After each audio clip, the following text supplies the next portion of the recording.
What's going on, everybody? Welcome back to another episode of the Crossover U College Hoops Talk podcast, which you can find, as always, right here on the Crossover channel. My name is Kanaye, and I'm joined by Josh. And today, we're going to be starting our conference overviews for the 25-26 season in college basketball. Today, we're starting off with the ACC. Definitely a little bit of a down year for the league last year, just considering Duke really ran away with it. Wasn't a lot of marquee quad one games to go around for programs in that conference. But this year should be a little bit better. Still not one of the premier leagues in both of our eyes going into the season, but we're going to break down some tier lists we have for where teams stack up in the league, our conference awards that we're going to be handing out for the preseason, the ACC, and just overall throughout our picks for who we think is going to win the conference this year. But before we get into that today, if you like this podcast or anything else you see on this channel, please engage with our videos in any way you can, whether it's liking, subscribing to our channel, or just telling other people about what we do here. It really goes a long way to growing this channel overall. So let's start off with the contenders, are the kind of tier list we've both put together. We differ on a few opinions on just everything in these conference overview videos. But in tier one, I have Louisville and Duke. Yeah, I agree filling that one. And I think this one doesn't need too much of an explanation. Louisville and Duke have really given themselves a higher standing in the ACC. Honestly, same thing as last year. It's very much a continuation, except for the part where we kind of both believe that Louisville is just the better team in general. Yeah, I just think both those teams, roster makeup-wise, are a tier above the rest in this conference. I think head-to-toe, they're a lot deeper than some of the other teams we're about to mention. And let's get into our second tier. I have NC State, Virginia, and UNC. NC State, I think, has a really high ceiling. We got to see how that kind of plays out in Raleigh this year. Virginia, I'm really high on. I love what they've done in this offseason. UNC, kind of giving the benefit of the doubt here. I could see them being a bubbly team, but spent $14 million on the roster. Better play well. Hubert Davis needs to have a good year in Chapel Hill, so I'll have them in the second tier for now. Definitely. And I think that these three teams have a lot of crazy upside. I think Virginia is the real wild card to talk about. They're honestly having a better roster than they were last year. Past 2 years, probably. They feel like a whole fresh wave post Tony Bennett. That said, I'm really not so sure who leads this team and how they stack up in the non-conference schedule or in the tournament. But UNC and NC State are the other two research triangle schools that I think are going to be semi-competitive, but obviously deserve that second tier because they're not due. Right, and getting into the third tier, these are some of the more bubbly teams that I view in this conference going to the season. I have Miami, Clemson, Syracuse, SMU, Notre Dame, and Georgia Tech. I do think there's the full world of opportunity for Miami to shock a lot of people. Granted, their out-of-conference schedule is looking pretty rough for them right now. They got to play a lot of big programs, and Clemson, I never think you can rule out Clemson, but I'm not all too sure if they do have a legitimate chance to make the tournament this year. Syracuse, I think, will surprise a lot of people. I love the retention they have in some of their guys. I also do like some of the transfers they've added as well, and that freshman class does look to be pretty solid. SMU, I think, could be knocking on the door of a tournament appearance, but I'd probably say no. And Notre Dame, I'm going to go on record here, and I think one of Notre Dame or Virginia makes a second weekend this year.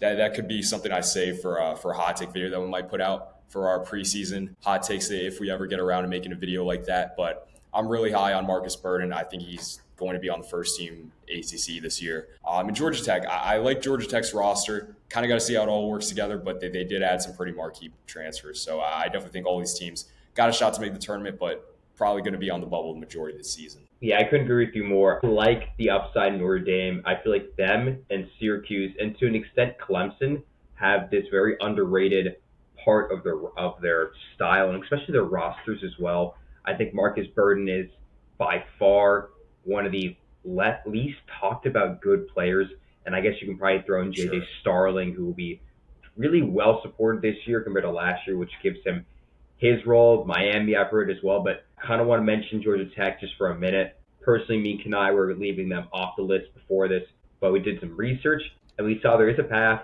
We're not high on Marty Stoudemire as a coach, but the roster seems to be very fresh, and maybe that might be the key to success for them, which is why we're putting them in bubble and not in that basement tier. But there definitely are some squints you have to make if you can really see them making the tournament this year. Yeah, and getting into the last tier, just teams I don't see making the NCAA tournament, that being Virginia Tech, Wake Forest, Pittsburgh, Stanford, FSU, Cal, and Boston College. Now, FSU, I think, does have a little bit of upside there, but I just think they have too much youth on their team to really make a push for March Madness. And overall, I just think these teams don't have all too much going for them.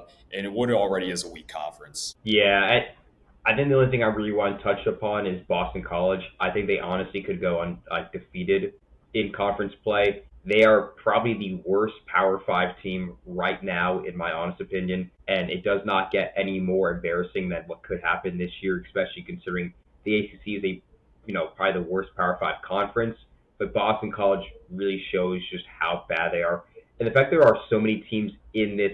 Basically, you're not really even thinking about making the tournament conference or tier is a little disappointing for the ACC as a whole because you look back at 2018 when so many good teams made the tournament that year. That was Virginia, Duke, and UNC have being one seeds. That might have been 2019 if I'm not wrong. We are so far from that. It is honestly a really shame, and I think it's better than last year, but at most you're going to see 7 bids in this conference. Yeah, I'm also in the boat of seeing 7 teams from the ACC making the NCAA tournament. I just think it should be better than last year, but still one of the weaker conferences on the Power 5 level going to this season in college basketball. But I think that pretty much takes care of what we had to say regarding our tiers of where we rank teams and how they stack up going into the season, the ACC. I think it's now time to get into some of our conference awards, making our preseason picks in terms of who we think could end up taking home some hardware at the end of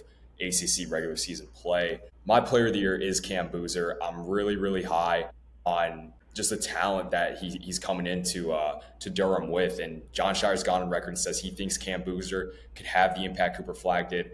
That obviously you can't put into words what that means in terms of how good Cam Boozer could end up being. And I think they're going to have to fall back on him a lot. I'm not a big fan of the ceilings of some of the guys on the roster, like an Isaiah Evans. I think Caleb Foster will start the year at point, but I think it could end up being Caden Boozer, who mid-season kind of makes that change into and is inserted into the starting lineup. But I think a lot is going to fall on Cam Boozer.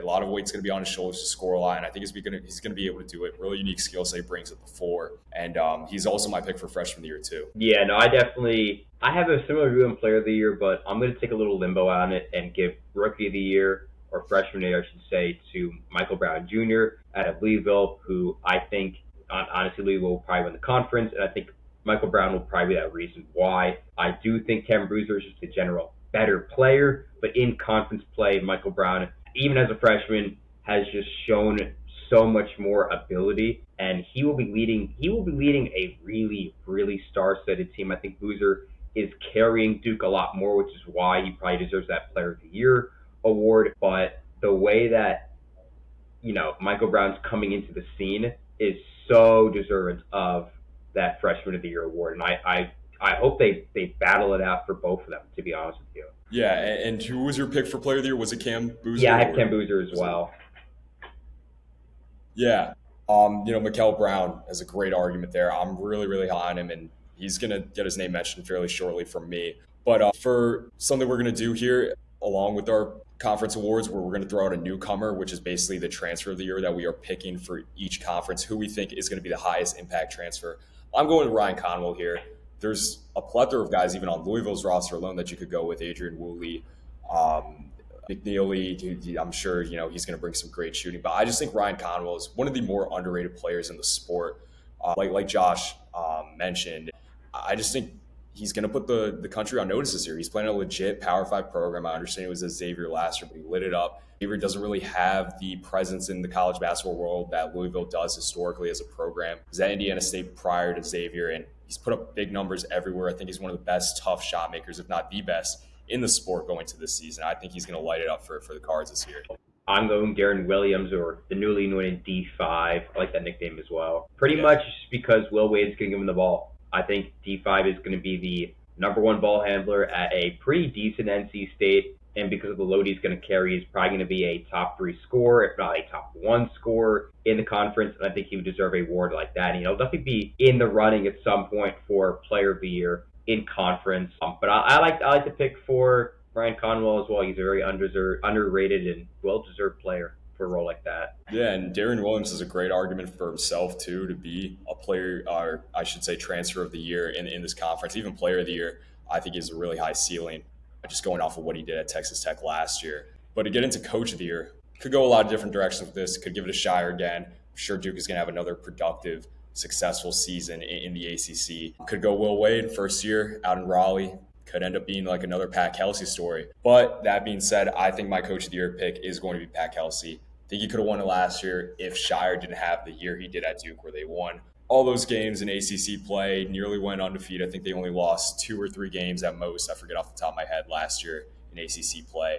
But I think Pat Kelsey, he's put together a great roster. I think he's already showcased what he could do in turning the tables around for a program. In 1 year, he's already brought so much hype back to the Louisville Cardinals basketball program. And I think this year he has the roster to back it up. And I'm all in on Pat Kelsey this year. I like it too. I would have chosen Will Wade in really any other year. I just feel like Pat Kelsey can honestly have an undefeated in conference season.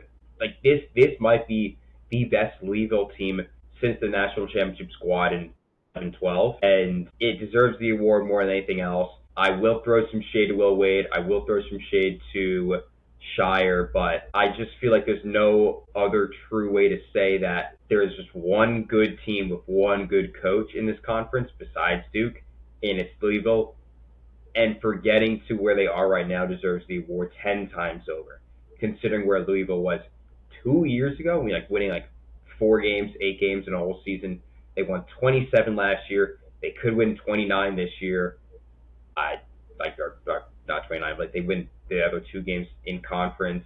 But I think the award is so deserved regardless of what happens. Definitely. I mean, it's amazing to see. You saw the videos at the beginning of last year of Pat Kelsey trying to get students to go to the KFC Yum Center for games. And at the time, maybe came off as a little bit corny or funny, but he's really completely transformed the vibes in Louisville just regarding that basketball program. There's so much hype surrounding them, and they should have a year to back it up. But get into our all ACC first team selections. We're only going to be doing first teams in our conference preview videos. Maybe to come, we might throw out a second and third team. That's TBD, but for these videos, we're going to stick to the first team. On mine, I have Mikel Brown Jr. Again, I think he's going to be one of the premier freshmen in the country this year. Of course, Cam Boozerab is my freshman year, but I think Mikel Brown's impact is going to be very, very similar to what you saw out of, for example, like a Tyler Ennis at Syracuse in 2013-14, where maybe he's not putting up the craziest score numbers, but he's going to do a lot of playmaking. He's going to defend at a high level and score when he needs to. I also have Marcus Burden, who, again, like I mentioned, the scoring output he put up last year in Notre Dame. I think he's going to be one of the top scorers in the country this year. I believe he is the top scorer returning in college basketball, if I'm not mistaken. I think it's either him or PJ Haggerty. I forget. It's Haggerty, but it's not that big of a difference right now. It's by a thread. But I also have Ryan Conwell for the reasons I talked about, and for me picking Conwell as transfer of the year in the ACC. I'm also throwing D5 in there. Darian Williams, I think he's going to have a big year as a transfer coming to NC State. And then Cam Boozer, of course, will round out my first team all ACC. Yeah, and I agree fully with this one. I feel like this is probably the most consensus first team you're going to see in any conference right now. I think there is just a very strong tier-centered list of who is the top 5 players in this conference and who is just not. And it's very well skewered. You have Louisville, Notre Dame, NC State, and Duke in this list. I think that really will show how diverse the conference can be. I get it, it's going to be more of a tier list in the conference itself when it comes to teams, but I think it will show especially well. And I don't know, I think this conference is going to do a lot better than the past 2 years, and it will be fun to watch ACC games once again. Yeah, definitely. I'm definitely all in. Just having a team like Louisville that seems so packed with offensive firepower. Duke should be good once again. There's a lot of really good bubble teams to watch out for. Should be much better to watch when tuning in ACC basketball games this year. But let me ask, who's winning the ACC? I think I said it earlier in the video. I'm going to go with Louisville. I think whoever wins this conference gets a 1 seed. I would say, though, if it's going to be a 1 seed, it's going to be by Duke. But if Louisville wins it, I wouldn't be wholly shocked. I feel like they probably are going to get 2 seed, though, if they do win the conference. And not to really, talk about seeds and bids, but I feel like Kanaye is saying, there will be a team like Virginia and Notre Dame that grabs a 7 through 11 seed and makes that second weekend, or even a team like NC State who grabs a 4 or 5 seed and makes Sweet 16. So there's going to be teams up and down the lines in the ACC that really have good shots at making second weekend, Final Four, possibly even national championship. Yeah, I'm also leaning Louisville here over Duke. I just think that Louisville head to toe is a lot deeper of a roster than Duke, and I just think that it's so important having guys that have experience playing college basketball. Duke is bringing in a lot of youth, a lot of guys who are in bigger roles than what they were in last year. And there's just a lot of questions surrounding Duke. Cam Boozer, it seems, could have a lot on his shoulders. You don't know what Dame Sarr is going to be coming over from Italy. You don't know if Caleb Foster is going to finally make that leap that we've kind of been waiting on for the last 2 years now. Don't know the injury status and health of Malik Brown, who's going to be an important part of how good they are defensively. And Big Pat, down low, I think he's going to be a good anchor as a five, but I think offensively he leaves a little bit to be desired. And I know there's some depth coming off the bench with Caden Boozer and Nicholas Kamania, but I just like Louisville's roster construction more. Yes, you have a freshman running the show at point, but he is a 5-star, and I don't think there's a pressure on him to the level that the pressure is going to be on Cam Boozer to be good right away. Mikael Brown can fall back on Conwell, he can fall back on McNeely. You can fall back on Adrian Woolley, Casey and Pryor, Javon Hadley, Ali Khalifa. Louisville's got a squad, and I think that Pat Kelsey definitely has a chance to, insert himself into the conversation of being a top 10 coach in the sport if he's not already. Shire, has a lot of tough times and close games, but I think there's a lot of motivation on the table just considering the way the last 2 seasons ended for the Duke Blue Devils program. But for the time being, I got to hand it to Louisville right now as my pick to win the conference. Yeah, and I think there's going to be a very well-deserved argument, which if you guys want to talk about in the comments of who is the better team or not, please do so, because this is not a case closed discussion right here. Louisville feels like personally our best decision, but a lot of the media, a lot of most people in general will probably pick Duke because it's Duke, it's Cameron Boozer, it's John Shire. There's a lot more stability in that than what could be coming out of Louisville. That said, I think that if you do read through the lines, Louisville is just a slightly better team, but I wouldn't hold it against you to pick Duke at the moment, and I'm very excited to see how they play each other in conference and probably in the tournament and possibly even in the NCAA. For sure. But I think this is pretty much going to take care of everything we had on our ACC conference overview going into the season. Like we've mentioned several times throughout the video, should be a lot better of a product that we see on court out of the ACC this year than last year. Still, nonetheless, one of the weaker Power 5 conferences. But, of course, that's going to take care of everything for today. And until next episode, we'll see you all next time.